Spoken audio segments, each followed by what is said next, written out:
Arsenal Fan TV. We're here at Buckingham Palace. We thought we'd do the feature here because Arsenal versus Chelsea, they always say it's the clash that defines the kings of London.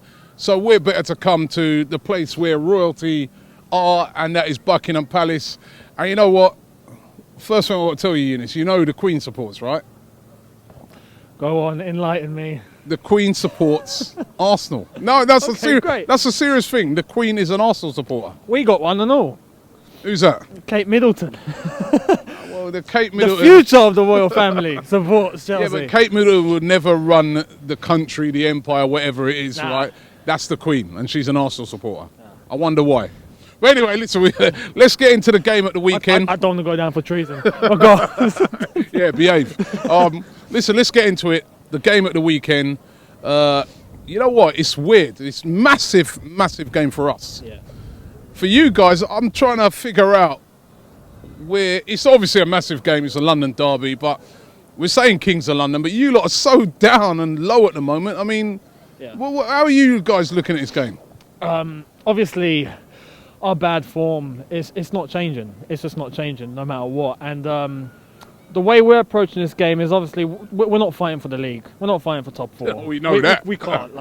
So we're just taking it game by game, just trying to, get a run of win started, because we haven't. Every time we win one, the next one we don't seem to do anything. Do you think that? So you say that top four. So you think that's out of the question then? Top four for Chelsea. Yeah. Mathematically, it's possible, but we need to win literally the rest of our games. Which, unless if we perform a miracle, it's possible. But right now, as we see it, and the way they're playing, it's not changing. There's no signs. There's a bit of hunger starting to come through. We saw it against Everton.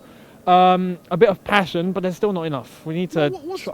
What's gone wrong? What's gone wrong with Chelsea? I still can't really... Well, I've got a theory on it, but it's just been amazing. You won the title last year quite easily. Yeah. And then this year, you're near the relegation zone. It's just unreal. Yeah. I think it's a collection of things. It's not just one issue. If it was one issue, it'd be easy to resolve. If for example, if it was just a doctor issue, we could have resolved that. But I think there's more to it. I think there are players that weren't happy. I think there's other players that seemed like they were, like Willian, for example, who gave it his all. There's others who weren't. Maybe something going on between the board and Mourinho at the time. I don't know. I just think the media, the pressure, it's just a collective, amount everyone's got media pressure. Everyone has that. I mean, but Mourinho gets a select, he gets a big proportion of it directly to himself. Yeah, but he brings it on himself, though, don't he?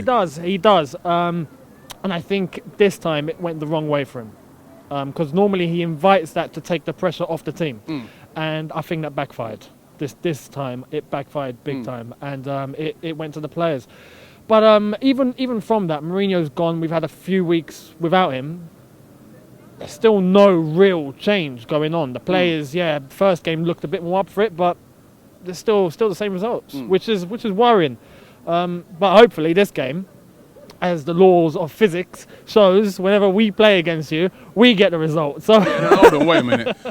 Whenever you play against us at the Emirates, you come and you park up the bus. That's what you do. One of them big red buses that I just saw go past them. That's what you've done for the last couple of seasons. When Mourinho comes to Arsenal, he's so scared, he just parks the bus up and says, I'm not even going to bother to play. I'm happy with a point. That is a normal policy. It's not fair. I wouldn't call it fair. I think it's just... So the last two seasons, what has he done? The tactic the last couple of seasons, from what I've seen at the Emirates, is all I want is a point. I don't want nothing. Remember last year, the Arsenal fans were singing, boring Chelsea all throughout the game. We loved it. It's simple. We wanted the point. We knew if we'd got that point, it was probably the last hardest game of the season. We get a point there, we're done. We won the league. The interesting thing is now, a point ain't really that good for you. No. You need a win, innit? Because honestly, I'm looking at a table. Relegation's you're on about fourth place, but actually it's more likely relegation than getting to fourth, isn't it? If you were to look at it, law of physics, as you say. Big time. And I think that's what we don't really we don't really discuss that. We don't really talk about relegation so much because it's too hard to believe. Chelsea get relegated. But it's a reality. It's a reality, and it's true. We're really close, and that's what I'm saying. We need to get a run of wins going. We always get one, and then we halt, and that just invites pressure. The crowd get annoyed, they get agitated, the players start to feel it, everyone starts to panic. It's at Stamford Bridge at the moment. It's honestly one mistake can trigger just the rest of the game to collapse. And that the mental state isn't good. So that's why against Arsenal, we need 3 points, and it's not just Arsenal. I've been saying it for weeks now since Jose left. We need to win this game. And the next game, we need to win this game. How are you going to approach this? It's going to be because it's going to be as I said. If it was Mourinho, I know how you'd be approaching it, and I know how the players would be. We saw in the first game this season with the whole incident with Costa and Gabriel, where, well, quite frankly, Costa cheated, but that's another matter. But I know that if Mourinho's here, it'd be that really aggressive manner that you'd be approaching this game. How's Hiddink? Has it changed, or is it the same sort of thing? Hiddink's a lot more calm. I like Hiddink, don't get me wrong. I like especially his first stint at Chelsea, and then that whole Barcelona story and the robbery. And he was in charge. He won the FA Cup. He's a really calm manager, and he likes to put things into perspective. However, a big game like Arsenal at the Emirates, you want a big personality. Mourinho fits that. Against Arsenal, it always just goes well. When we have Mourinho in charge against Arsenal, it just works. And now he's not there. No Drogba, no Mourinho. Exactly. I like that. exactly. So I don't know. Normally, I'd know with Mourinho, we'd go to the Emirates and play defensive. In this situation that we're in, we need to win. I think with Mourinho, we'd probably hit the counter. We know you guys are fighting for the title. You're going to want to come and score as much goals, get a win, and get it sorted. We would have probably invited you in, wait for a counter, and try and pounce. Under Hiddink, I think we're going to be a lot more open, and that worries me. Because defensively, we're all over the place. So that's the other thing I can't get my head around, your defence. Now, that's normally been your rock.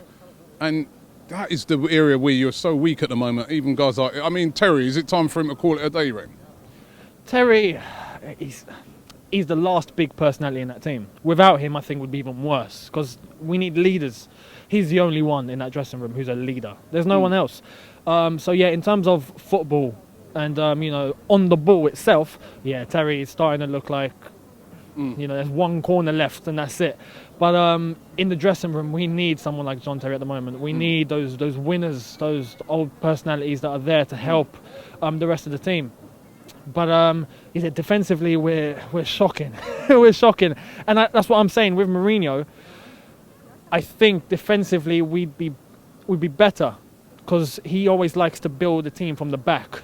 Get but that. Even that Mourinho, you were losing war games under him, so even that had fallen apart under him as well. But with his philosophy, if there's one place to start, again, it's always from the back. That way you have less risk of conceding first, and then we can start thinking about scoring. But someone like Hiddink, I don't think thinks like that. I think he thinks more about attacking, and that's why we've started to see our front line blossom a bit more. Costas are back on the score sheet. Fabregas is looking a bit more free. Oscar, same situation. But at the back, it's just like we've forgotten about it, and they're just there, and panic, just breaks loose.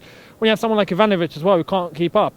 I hope he doesn't play against Arsenal. I really don't, because someone like the Ox or Walcott or. He won't keep up. He won't keep up. All right, listen, let's have it now. So who on Sunday is going to be the Kings of London? Is it going to be Chelsea or is it going to be Arsenal? Give me your score prediction. My heart says we're going to go there and nick a 1-0 because it's just the way the world works. But if I'm talking honestly and I see, how both teams have been performing and if that's going to reflect, I'd be surprised if we left with a win. Okay. Either a draw or an Arsenal win. I'm going 3-1 to Arsenal. Let us know your thoughts. Leave it in the comments below. And also don't forget to get over to the Bet Victor channel where you can catch me on there this week talking match predictions. We predict the Chelsea one as well over on that, by the way. Yeah, I know. And not too many people gone for you. But listen, it's all on the pitch. It's not about predictions beforehand. It's all on the pitch. So make sure you get over there and check it out. And thanks for watching Arsenal Fan TV. Charlie Austin coming back to the Premier League, and mainly because they're playing Manchester United, and I hope he's going to score. because Still they sound beat a bit bitter. Yeah, well, it's revenge. You know, they beat us last weekend. Charlie Austin come back in. It's a lovely story, isn't it? It's a great narrative. Have He you comes got over back last in. weekend? No, I'm never over Manchester United Right, defeats. okay, And good to do you know know. what makes it worse? He told me that Rooney was going to score.